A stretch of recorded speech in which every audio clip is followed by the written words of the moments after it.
Hi students, welcome to Aspire Adda. Students, आज का topic है हमारा ट्रायल बैलेंस। ट्रायल बैलेंस हमारा थर्ड फेज है अकाउंटिंग प्रोसेस का। जैसे आपको सर ने बताया था कि 7th 8th लेक्चर में बताया था ना आपको कि अकाउंटिंग प्रोसेस में सबसे पहले हम अपने जर्नल एंट्री पास करते हैं, उसके बाद हम अपने लेजर्स बनाते हैं, लेजर के बाद हम अपने ट्रायल बैलेंस बनाते हैं। ट्रायल बैलेंस के बेसिस पे हमारे फाइनेंशियल्स प्रिपेयर होते हैं। फाइनेंशियल्स में सबसे पहले हम ट्रेडिंग अकाउंट बनाते हैं, उसके बाद प्रॉफिट एंड लॉस अकाउंट बनाते हैं, उसके बाद बैलेंस शीट बनाते हैं। अकाउंटिंग प्रोसेस में हम बताते हैं कि सबसे पहले हमने कहाँ से शुरुआत किया है और कहाँ पे जाना है। हमने जर्नल से हमने स्टार्ट किया और हमने उसको बैलेंस शीट पे अपनी फाइनेंशियल पोजीशंस पे लेके आना है। और लेजर लेजर लेजर के बाद ट्रायल बैलेंस भी उसका एक पार्ट है अकाउंटिंग प्रोसेस का। ट्रायल बैलेंस में स्टूडेंट हमने क्या पढ़ा था कि हर एक अकाउंट के जो बैलेंसेस होते हैं उनकी एक हम समरी बनाते हैं। लेजर में हर एक अकाउंट का कुछ ना कुछ आता है, टू बैलेंस कैरी डाउन या बाय बैलेंस कैरी डाउन। उन सारे बैलेंसेस को एक जगह पर नोट करते हैं और उनकी एक समरी बनाते हैं हम। और साल के एंड में at the end of the accounting period जो भी हमारे बुक्स ऑफ अकाउंट्स में बैलेंसेस होते हैं, डेबिट बैलेंस या क्रेडिट बैलेंस, उन सब बैलेंसेस को हम एक जगह पे नोट करते हैं और ट्रायल बैलेंस बनाते हैं। अब हम इसके पॉइंट्स देखेंगे, जो इंपॉर्टेंट पॉइंट्स कौन कौन सी है ट्रायल बैलेंस के। सबसे पहले preparation of trial balance is the third phase of accounting process. ये हमारा थर्ड फेज है अकाउंटिंग प्रोसेस का। फर्स्ट फेज कौन सा हो गया स्टूडेंट्स? हमारा जर्नल एंट्री। सेकंड हो गया लेजर। थर्ड फेज हमारा अकाउंटिंग प्रोसेस का ट्रायल बैलेंस। एग्जाम में क्वेश्चन आ सकता है कि थर्ड फेज अकाउंटिंग प्रोसेस का कौन सा है, आपने लिखना है trial balance. After posting the accounts in the ledger, जब आप अपने अकाउंट्स लेजर में पोस्ट करते हैं, ठीक है, मतलब लेजर में आप अपने अकाउंट्स बनाते हैं ना, जैसे कैश अकाउंट, ये अपने रेंट अकाउंट, ये सारे अकाउंट्स आप अपने लेजर में बनाते हैं। और उसके बाद एक हमारी स्टेटमेंट प्रिपेयर होती है जिसमें हम अपने डेबिट और क्रेडिट बैलेंसेस को शो करते हैं। उस स्टेटमेंट को हम ट्रायल बैलेंस कहते हैं। आपको एग्जाम में ये भी क्वेश्चन आ सकता है, एमसीक्यूज बन सकता है कि ट्रायल बैलेंस आपका स्टेटमेंट है, अकाउंट है, समरी है, क्या है? तो आपका आंसर होगा ट्रायल बैलेंस हमारी स्टेटमेंट है, क्योंकि ये अकाउंट नहीं है हमारा। इसमें हम कोई कैश अकाउंट नहीं बना रहे हैं, कोई किसी का अकाउंट नहीं बना रहे। हम इसमें सिंपली एक स्टेटमेंट बना रहे हैं जिसमें हम अपने डेबिट बैलेंस और क्रेडिट बैलेंस को शो करते हैं, ठीक है। और ट्रायल बैलेंस के बेसिस पे हम अपने फाइनेंशियल्स प्रिपेयर करते हैं student. It forms the basis for preparing financial statement, that is profit and loss statement and balance sheet. इसके बेसिस पे हम अपने फाइनेंशियल्स प्रिपेयर करते हैं। उसके बाद पॉइंट था हमारा, अगर ट्रायल बैलेंस हमारा टैली हो जाता है, उसका डेबिट और क्रेडिट बैलेंस हमारा इक्वल आ जाता है, तो इसका मतलब है वो अरिथमेटिकली तो एक्यूरेट है, बट कुछ ना कुछ एरर उसमें बिना देखे आपके रह सकते हैं, बट सर्टेन एरर में स्टिल रिमेन अनडिटेक्टेड। ये हम एरर देखेंगे कि कौन से एरर्स की बात कर रहे हैं। सबसे पहले ऊपर लिखते हैं trial balance, sorry,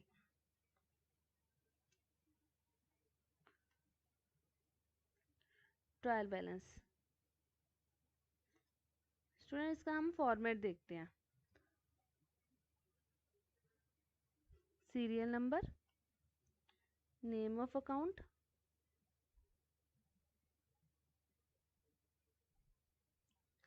ledger folio, debit balance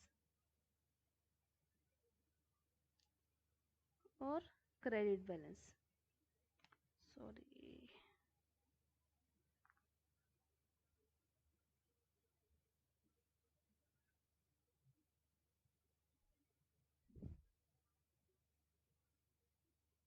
laser folio तो सिर्फ एक फॉर्मेलिटी है। अब हम देखेंगे कि लेजर में सपोज हमने अकाउंट बनाए हैं, अपने कैश का अकाउंट बना लिया एक हमने, ठीक है।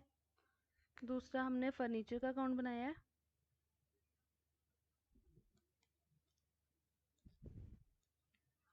हम देखेंगे लेजर से हम ट्रायल बैलेंस में कैसे पोस्टिंग करते हैं। उसके बाद हमने सेल्स का अकाउंट बना लिया, इसमें हमने सारी एंट्री पास कर ली है। डेबिट में बाय बैलेंस, कैरी डाउन आ गया हमारा 7500। फर्नीचर में भी हमने एंट्री पास करते गए हैं at the end of the year. हमारा आ गया बाय बैलेंस, कैरी डाउन आ गया इधर 3000। इधर सेल्स की हमने क्रेडिट साइड पे एंट्री की है, टू बैलेंस, कैरी डाउन आ गया 10,500। ठीक है स्टूडेंट, कैश में हमारा आ रहा है डेबिट बैलेंस। कैसे? क्योंकि हमने डेबिट साइड से कैरी डाउन करके इसको क्रेडिट साइड पे लेके गया 7500 को। सेम फर्नीचर का भी हमारा डेबिट बैलेंस आ रहा है, क्योंकि डेबिट से हम कैरी डाउन करके इसको हम क्रेडिट साइड पे लेके गया। सेल्स का आ रहा है हमारा क्रेडिट बैलेंस, इसको हम क्रेडिट साइड से लेके डेबिट साइड पे लेके आए हैं। अब हम लिखेंगे जैसे कैश अकाउंट, कौन सा अकाउंट है इधर, कैश अकाउंट, इसका कौन सा है, डेबिट बैलेंस 7500। फिर आ गया फर्नीचर अकाउंट, ये आ गया हमारा 3000।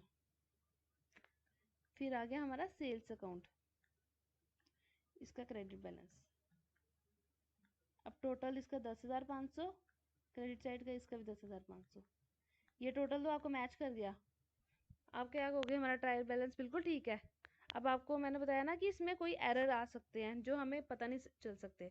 मतलब सपोज कौन सा एरर हो सकता है वो, सपोज स्टूडेंट हमने कैश में सेल की है 10,000 की, ठीक है, उसकी एंट्री क्या होगी हमारी कैश में, अगर हम सेल कर रहे हैं, cash account debit to sales 10,000। हमने ये एंट्री पास करना ही भूल गए। अगर एंट्री पास करना भूल गए तो हम लेजर में भी डालना भूल गए।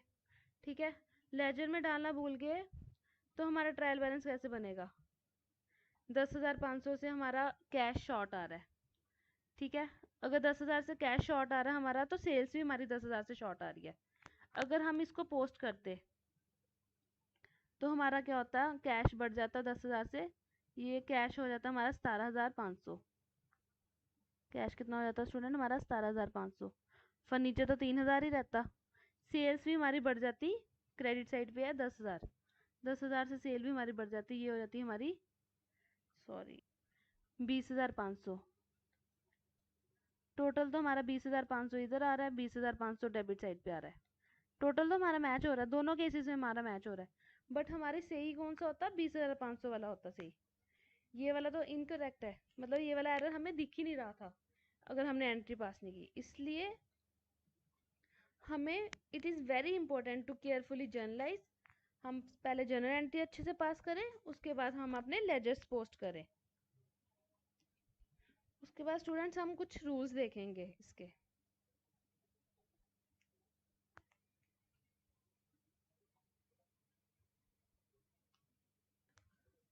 Rules of preparing the trial balances. Trial balance को बनाने के कौन कौन से रूल हो सकते हैं हमारे, दो ही रूल्स है कि डेबिट साइड पे क्या आएगा, क्रेडिट साइड पे क्या आएगा।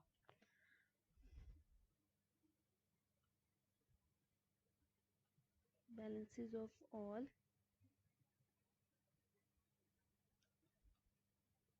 asset account, expense,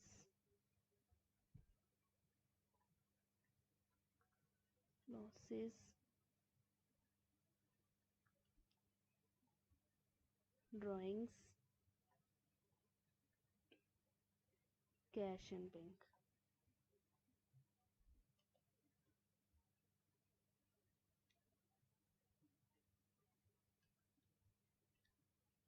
are placed in debit side.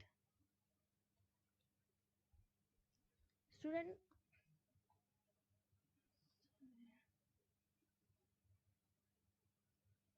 जितने भी हमारे एसेट अकाउंट, एक्सपेंस का अकाउंट, लॉसेस का अकाउंट, ड्राइंग्स का अकाउंट, कैश एंड बैंक का, इन सब के जितने भी बैलेंसेस हो गए, इन सब के अकाउंट के जितने भी बैलेंसेस हो गए, वो हमारे सारे डेबिट साइड पे जाएंगे ट्रायल बैलेंस के। ठीक है, आपको ये भी एग्जाम में एमसीक्यूज आ सकता है, एसेट का कौन सा बैलेंस होगा।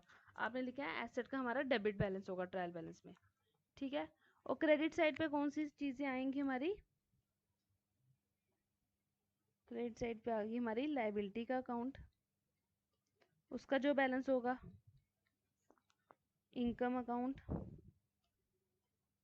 एसेट का अपोजिट हो गया लाइबिलिटी, एक्सपेंस का अपोजिट हो गया इनकम। अगर एसेट हमारा डेबिट साइड पे जा रहा है तो लाइबिलिटी हमारी क्रेडिट साइड पे जाएगी। एक्सपेंस अगर हमारा डेबिट साइड पे जाएगा तो इनकम हमारी क्रेडिट साइड पे जाएगी। थर्ड हो गया प्रॉफिट, लॉसेस अगर डेबिट साइड पे जा रहे हैं तो प्रॉफिट हमारा क्रेडिट साइड पे जाएगा। फिर हो गया कैपिटल, कैपिटल हम इंट्रोड्यूस करते हैं बिजनेस में, ठीक है। उसके बाद हम देखते हैं स्टूडेंट, अब हम इसके रूल्स से भी समझेंगे। हमने पढ़ा था ना कि नॉमिनल अकाउंट में क्या पढ़ा था हमने, एक्सपेंसेस, जितने भी एक्सपेंसेस और लॉसेस होते हैं हमारे एक्सपेंसेस, नॉमिनल अकाउंट में हमने पढ़ा था debit all expenses and losses. वो रूल अगर इधर लगा लो आप तो उससे भी आप ट्रायल बैलेंस में आप इसको डेबिट साइड पे प्लेस कर सकते हैं। और credit all income and profits, ठीक है। कैश एंड बैंक तो ऑलरेडी आपका एसेट है, ये आएगा डेबिट साइड पे। एसेट तो एसेट डेबिट साइड पे ही आएगा, ठीक है। और कैपिटल, कैपिटल हमारी क्रेडिट साइड पे आती है। अगर हम इसकी एंट्री देखें, अगर कोई बंदा बिजनेस में कैपिटल इंट्रोड्यूस कर रहा है तो क्या एंट्री होगी, बिजनेस में कैश आएगा तो कैपिटल हमारी क्रेडिट पे आती है, तो इसलिए हम इसको क्रेडिट साइड पे प्लेस करेंगे। स्टूडेंट और दो और आइटम्स है, एक हो गया हमारा परचेजेस, तो हमारी हमेशा डेबिट साइड पे आएगी और सेल्स हमारी हमेशा क्रेडिट साइड पे आएगी, क्योंकि परचेज हमारा एक्सपेंस है, परचेज हमारा इसमें आएगा, और जो सेल है हमारी वो इनकम है, इसलिए वो क्रेडिट साइड पे हम बुक करेंगे। अब उसका अपोजिट, जैसे परचेज रिटर्न, परचेज रिटर्न कहाँ पे आएगी स्टूडेंट, हमारी क्रेडिट साइड पे, ठीक है। वैसे ही सेल्स रिटर्न वो हमारी आ जाएगी डेबिट साइड पे। सेल्स रिटर्न, सेल अगर हम कर रहे हैं तो सेल रिटर्न को हम क्या बोलते हैं, रिटर्न इनवर्ड। सेल हम बाहर कर रहे हैं, अगर वापस आती है कोई चीज़ तो उसको हम रिटर्न इनवर्ड कहते हैं। परचेज रिटर्न को क्या कहते हैं, क्योंकि बाहर जा रहा है ये माल हमारा, रिटर्न आउटवर्ड। सेल रिटर्न को ही रिटर्न इनवर्ड कहते हैं, परचेज रिटर्न को ही रिटर्न आउटवर्ड कहते हैं। ये सारी आइटम्स हमारी क्रेडिट साइड पे प्लेस होगी, प्लेस इन दी। मैंने इसका आपको लॉजिक भी बता दिया कि क्यों ये डेबिट साइड पे, क्यों ये क्रेडिट साइड पे आएगा। एक बार फिर से देख लेते हैं, asset, expense, losses, drawings, cash and bank, cell return, return inward, ये सारी आइटम्स हमारी डेबिट साइड पे आएगी। और liability, income, profit, capital, purchase return, return outward, ये सारी आइटम्स हमारी क्रेडिट साइड पे आएगी ट्रायल बैलेंस के। आपको एग्जाम में सीधा सीधा क्वेश्चन पूछ सकते हैं इसके ऊपर। अब हम एक एग्जाम्पल लेंगे,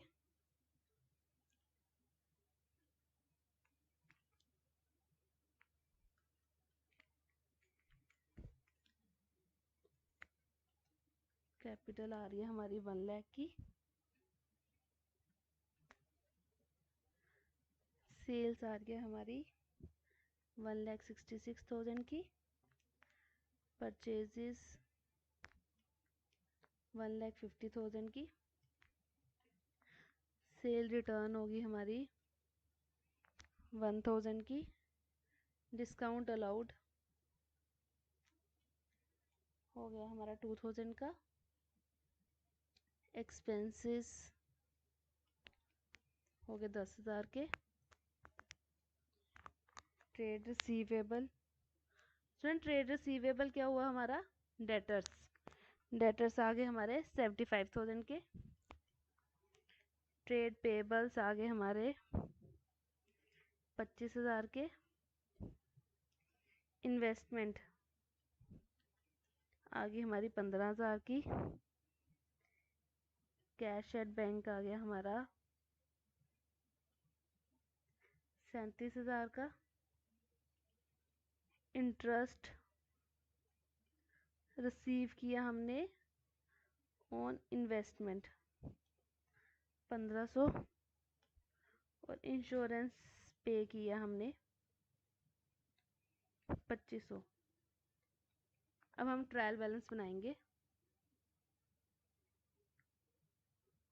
ट्रायल बैलेंस,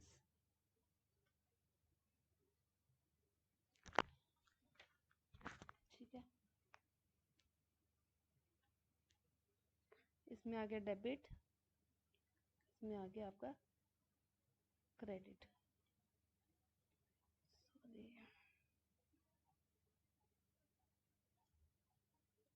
ठीक है, ये अकाउंट आ गया आपके। स्टूडेंट सबसे पहले आ गया हमारा कैपिटल अकाउंट। कैपिटल अकाउंट कौन सी साइड जाएगा? क्रेडिट साइड पे हमारा, क्योंकि हमने रूल्स में पढ़ा कैपिटल हमारा क्रेडिट साइड पे जाएगा। फिर आ गई सेल। सेल क्या है? हमारी इनकम है। इनकम कौन सी साइड जाएगी? हमारी क्रेडिट साइड पे, 1,66,000।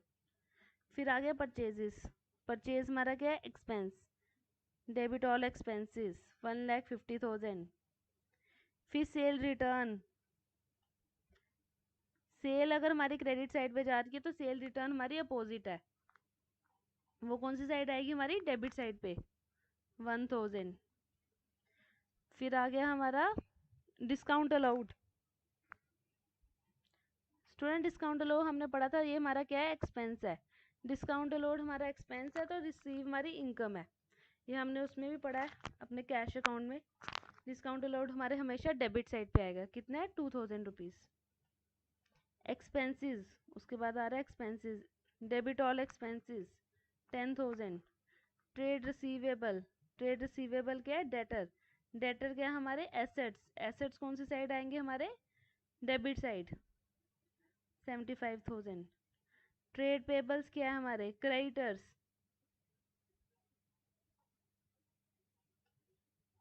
ये हमारी लाइबिलिटी है, देनदारी है हमारे बिजनेस की। ठीक है, ये हमारे कौन सी साइड आएंगे? Credit side.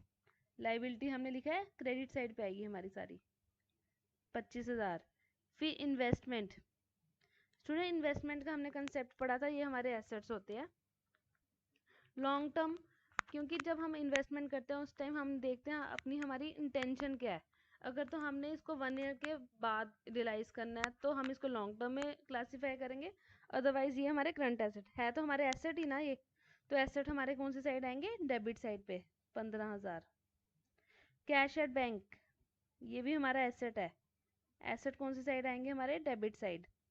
आपको एग्जाम में सीधा सीधा क्वेश्चन आ जाएगा कि कैश कौन सी साइड आएगा हमारा, आपने लिखना है डेबिट साइड पे। अब अगर इन्वेस्टमेंट की है हमने, कितनी है? 75,000।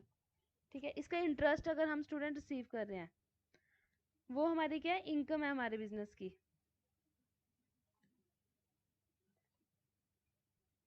इनकम कौन सी साइड आएगी? Credit all income. ठीक है, 1,500। ये देखो इनकम कौन सी साइड लिखी है मैंने, ये क्रेडिट साइड पे हम प्लेस करेंगे सारी। ठीक है, इसलिए जो इंटरेस्ट रिसीव किया हमने इन्वेस्टमेंट में, ये हमारी बिजनेस की इनकम है, और इसलिए ये हमारी क्रेडिट साइड पे है। इंश्योरेंस पे, इंश्योरेंस अगर हमने खर्चा किया बिजनेस का तो ये हमारा एक्सपेंस है। Debit all expenses, 2,500। इसका टोटल कर लो, इसका टोटल आ रहा है 2,92,500। इसका भी आ रहा है टोटल, हमारा मैच हो गया, इसका मतलब हमारी बिल्कुल ठीक बनी है ट्रायल बैलेंस। स्टूडेंट उसके बाद हम अपना कंसेप्ट देखेंगे क्लोजिंग स्टॉक का। क्लोजिंग स्टॉक हमारे ट्रायल बैलेंस का हिस्सा नहीं बनता, जनरली नहीं बनता, लेकिन कुछ एक्सेप्शंस हैं जिसमें हम क्लोजिंग स्टॉक को अपने ट्रायल बैलेंस का हिस्सा मानते हैं। मैं आपको एक एग्जांपल के थ्रू समझाती हूँ इसका भी। ये आगे हमारी डेबिट साइड, ये आगे क्रेडिट साइड। सपोज आपका ओपनिंग स्टॉक है 1,000 का, परचेज आपने किया 25,000 का। ठीक है स्टूडेंट्स, हमारा ओपनिंग स्टॉक क्या हुआ? जैसे हमारा अकाउंटिंग पीरियड होता है 1 अप्रैल टू 31 मार्च, तो 31 मार्च को जो हमारा स्टॉक बच जाता है सब कुछ बेच बोझ के, तो जो स्टॉक रह जाता है उसको हम क्लोजिंग स्टॉक बोलेंगे 31 मार्च का। 1 अप्रैल को वही क्लोजिंग स्टॉक हमारा ओपनिंग स्टॉक में कन्वर्ट हो जाएगा। ठीक है, अब हम ओपनिंग स्टॉक तो बेचेंगे नहीं पूरा साल, हम कुछ परचेज भी करेंगे। हमने सपोज 25,000 का सामान परचेज किया, तो हमारे पास कितने का स्टॉक हो गया इस टाइम जो हम साल में बेच सकते हैं पूरा साल? 26,000 का। ठीक है, सपोज हमारे पास क्लोजिंग स्टॉक इस साल के एंड में रह गया हमारे पास 3,000, तो हम सेल कितने का करेंगे? 26,000 मतलब 26,000 का स्टॉक है हमारे पास। ओपनिंग 1,000 का, परचेज हमने 25 का किया, टोटल 26,000 का हो गया। तो हमारे पास क्लोजिंग साल के एंड में 3,000 का रह गया, तो हमने 23,000 का बेच दिया, सेल कर दिया हमने 23,000 का। तो हम क्लोजिंग स्टॉक इसमें ऐड करेंगे ट्रायल बैलेंस में फिर से 3,000 का? आंसर इज नो, हम इसमें क्लोजिंग स्टॉक ऐड नहीं करेंगे क्योंकि इसमें क्लोजिंग स्टॉक ऑलरेडी इंक्लूडेड है। ये कितना हो गया 26,000। अगर हम इसमें स्टूडेंट्स 3,000 ऐड करेंगे तो ये बन जाएगा 29,000, जबकि वो हमारा स्टॉक है ही नहीं, इसलिए हम इसको 3,000 इसमें ऐड नहीं करेंगे। अगर हमारा ओपनिंग स्टॉक परचेजेस सेल्स दी है तो हम क्लोजिंग स्टॉक को ट्रायल बैलेंस में ऐड नहीं करेंगे, इन सिंपल वर्ड्स, ठीक है। अगर यही स्टूडेंट्स परचेज की जगह आपको एग्जाम में एडजस्टेड परचेजेस दे देते हैं, क्या दे देते हैं? Adjusted purchases. ये दे दिया आपको, सपोज उन्होंने दे दिया 20,000 का। एडजस्टेड परचेजेस का स्टूडेंट्स क्या मतलब? Opening stock plus purchases minus closing stock. इसने क्लोजिंग स्टॉक माइनस करके आपको एडजस्टेड परचेजेस दिया है, ये हो गया आपका 20,000। स्टूडेंट जब आपको एडजस्टेड परचेजेस दिया होगा एग्जाम में, तो अगर आपको पूछेंगे कि आपको क्लोजिंग स्टॉक इसमें ऐड करना है, तो आपने उसमें क्लोजिंग स्टॉक को ऐड करना है। क्लोजिंग स्टॉक आप ट्रायल बैलेंस में डाल देंगे अपने, इधर क्लोजिंग स्टॉक भी डाल देंगे डेबिट साइड पे, क्योंकि ये एसेट है हमारा। अगर एडजस्टेड परचेजेस दिया, अगर एडजस्टेड परचेजेस नहीं दिया तो आप क्लोजिंग स्टॉक को ट्रायल बैलेंस में अपने ऐड नहीं करेंगे, क्योंकि क्योंकि इस केस में ऑलरेडी क्लोजिंग स्टॉक आपके परचेजेस का हिस्सा है, ठीक है। बस आपको यही करना है इसमें। अब आपको मैं थोड़े से एमसीक्यूज बता देती हूँ कि किस टाइप के आएंगे आपको एमसीक्यूज।